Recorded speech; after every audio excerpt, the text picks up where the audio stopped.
नमस्कार, हमारे digital platform में आपका स्वागत है। हिमाचल प्रदेश की पारंपरिक वास्तुकला, जिसमें लकड़ी पत्थर सिर्फ निर्माण सामग्री नहीं बल्कि सदियों पुरानी संस्कृति, समझ और कारीगरी का प्रतीक है। इन्हीं में से एक शैली है काटकुनी वास्तुकला, जो बिना लोहे के सहारे ऐसे मजबूत और संतुलित ढांचे को तैयार करती है जो भूकंप जैसे झटकों को भी सहजता से झेल ले और पीढ़ियों तक खड़े रहे। आज जब दुनिया आधुनिक निर्माण तकनीकों की ओर बढ़ रही है, उसी समय एक नई पीढ़ी पुराने ज्ञान की तरफ लौटती भी दिख रही है।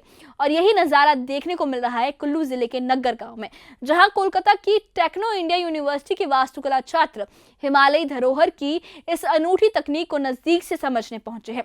ये छात्र यहाँ सिर्फ किताबों से नहीं सीख रहे, बल्कि लकड़ी को परख रहे हैं, पत्थरों को जोड़ रहे हैं, पुराने घरों की बनावट को समझ रहे हैं और ये जान रहे हैं कि किस तरह से हमारे पहाड़ी समाज ने प्रकृति को नुकसान पहुंचाए बिना टिकाऊ और भूकंप रोधी घर बनाए हैं।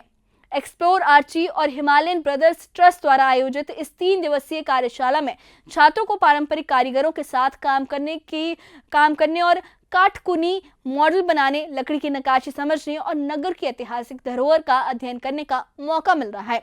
इन छात्रों के लिए ये एक तकनीक सीखने से कहीं ज्यादा स्थानीय संस्कृति, पर्यावरण और वास्तुकला की विरासत से जुड़ने का एक अनुभव है।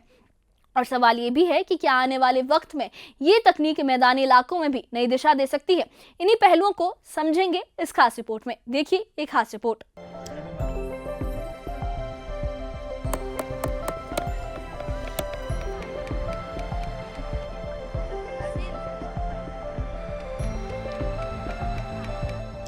कुल्लू की पुरानी राजधानी नगर में टेक्नो इंडिया यूनिवर्सिटी कोलकाता के 34 छात्र 3 दिवसीय काटकुनी वास्तुकला कार्यशाला में शामिल हुए।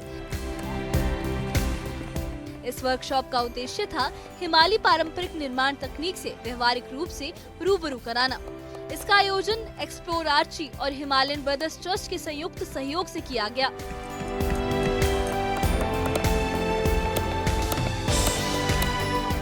स्थानीय विशेषज्ञ भृगु आचार्य ने छात्रों को बताया कि काटकुनी तकनीक में लकड़ी और पत्थर को बिना लोहे के उपयोग के इस तरह जोड़ा जाता है कि भवन भूकंप रोधी बन जाता है।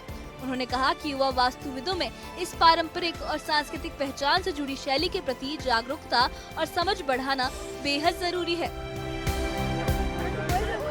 यहाँ पे हिमालयन ब्रदर्स यहाँ पे एक वर्कशॉप कर रहे हैं काटकुनी के ऊपर, जो हिमाचल के खास आर्किटेक्चर स्टाइल है। उसके ऊपर बच्चे हमारे सारे काटकुनी स्टाइल कैसे बनता है, इनका क्या सुविधाएं हैं, क्या मतलब अभी उनमें क्या हो सकता है क्या नहीं हो सकता, ये सब लेके बच्चे स्टडी कर रहे हैं। स्टडी के साथ साथ वो लोग अपने हाथ से काम भी कर रहे हैं। तो इसलिए हम लोग नगर आए हैं। नगर का एक अच्छा मतलब ऐसे ऐसे जगह पे हम लोग आके अभी सब मजे ले रहे हैं। एक तो व्यूज का भी मजे ले रहे हैं, उसके साथ सीखने भी मिल रहे हैं नए कुछ चीज। तो ये बहुत अच्छा चीज है। ये बच्चे हमारे पास ये 35 स्टूडेंट आए हुए हैं कलकत्ता से, और यहाँ पे हम इनको जो हमारा ये काटकुनी आर्किटेक्चर धीरे धीरे लुप्त हो रहा है, इसके बारे में हम इन बच्चों को यहाँ पे वर्कशॉप दे रहे हैं और बता रहे हैं कि ये हमारे लिए कितना इम्पोर्टेंट है। और जो ये हम इनको जाना विलेज भी ले गए थे, वहाँ पे हमने यहाँ के ओल्ड हाउसेस के बारे में इनको पूरा बताया, और आज हम इनको हैंड्स ऑन वर्कशॉप दे रहे हैं काटकुनी को लेके और वुड कार्विंग। कार्यशाला में मार्गदर्शन कर रही टीम लीडर अर्नव ने कहा कि छात्रों को यहाँ काटकुनी मॉडल बनाना, लकड़ी की नक्काशी और धरोहर क्षेत्र का अध्ययन करने का मौका मिला। उन्होंने बताया कि नगर में मौजूद ये ऐतिहासिक धरोहर भविष्य के वास्तुकारों को टिकाऊ निर्माण तकनीक अपनाने के लिए प्रेरित कर रही है। ये बहुत अच्छा एक्सपीरियंस रहा है। बच्चों के साथ हमने ये जगह पूरा घूमा है, यहाँ के हाउसेस, उनके लोगों से मिले हैं हम लोग, उनके हाउसेस को देखे हैं, कैसे ये लोग बिलीव करते हैं, क्या कैसे ये लोग अंदर जाते हैं कि इनका लो हाइट होता है, हमारे जैसे बड़े नहीं दरवाजे होते क्योंकि वो घर को मंदिर मानते हैं। फिर वो अंदर जाते हैं, कहाँ पे डेटी रखते हैं, कितनी छोटी सी जगह पे वो लोग खाना पकाना रहना सब कर लेते हैं। ये यहाँ का मतलब यहाँ का जो लोकल आर्किटेक्चर है, कैसे लोग सामान मतलब काठ को लेके इतना कुछ कर रहे हैं, काटकुनी आर्किटेक्चर, यहाँ के लोकल मटेरियल्स को हम लोग ये लोग रिस्पेक्ट भी करते हैं। ये सारा कुछ हम लोग को देखने को सीखने को मिल रहा है। तो this is very very experience is very good. हम लोग को बहुत कुछ सीखने को मिल रहा है। टेक्नो इंडिया यूनिवर्सिटी के एचओडी रोजी सरकार का कहना है कि काटकुनी निर्माण सिर्फ पहाड़ी क्षेत्रों तक सीमित नहीं रहना चाहिए। इसकी मजबूती और खूबसूरती को देखते हुए इसे मैदानी राज्यों में भी अपनाया जा सकता है। उन्होंने कहा कि यहाँ सीखकर छात्र इस तकनीक को कोलकाता और अन्य शहरों में भी आगे बढ़ाएंगे। आर्किटेक्चर सीखने आए थे, बेसिकली ये काटकुनी आर्किटेक्चर के लिए।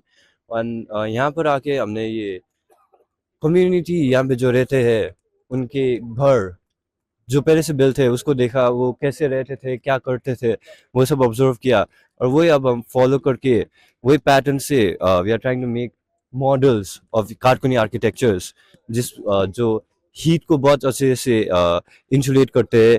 ये सिस्मिक वेव्स रुख से वो अर्थक्वेक्स रुख जब आता है। वहीं दार्जिलिंग से आए छात्र अरफराज अहमद ने बताया कि लोग अब ऐसे घरों को तरजीह दे रहे हैं जो प्राकृतिक आपदाओं का सामना कर सके। काटकुनी शैली इस जरूरत को पूरी करने में एक बेहतरीन विकल्प साबित होती है। न्यूज़ 18 JKLH के लिए मनाली से सचिन शर्मा की रिपोर्ट।